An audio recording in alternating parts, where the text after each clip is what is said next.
Umunsi rero nkaba nagarutse nje kukwereka hari abantu benshi bari kumbaza ati se bano bantu badushira mu magroupe twabahagarika gute? Ndabizi nawe icyo kibazo uri guhura nacyo nanjye nahuye nacyo. Hari abantu benshi uri kujya kubona ukabona bagusize mu magroupe utazi se byagenze gute, ese bikorwa gute? Muno munsi yongeye kukwereka ukuntu uhagarika abantu bagushyira muri groupe buri kanya.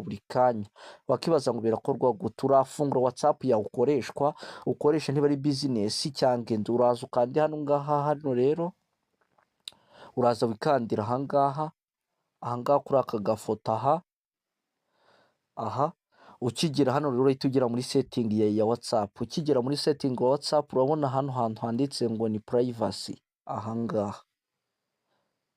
Ahangaha urahakanda. Ukihakanda urahita wakugeza hano ngaha, urahita wowe wimanukira umanuke gatoya, urahita uza wibonera hano hantu handitse ngo ni group. Sinzi hano niba wahabonye, urahakanda.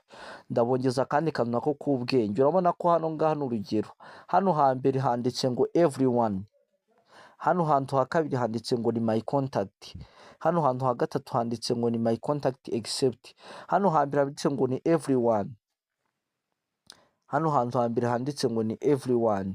Bishatse kuvuga yuko buri muntu wese ashobora kuzajya gushyira muri groupe yawe ya WhatsApp.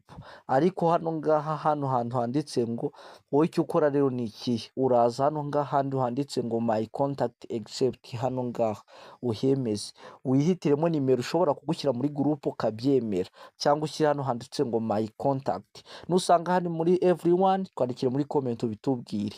Aka kantu n'ubwenge. Hari n'abantu baba bari online ariko badashaka ko abantu babona ko bari online. Icyo kintu ndabizi nawe ujye ukibaza ati se bikorwa gute kugira ngo umuntu ntabashe kubona ko uri online?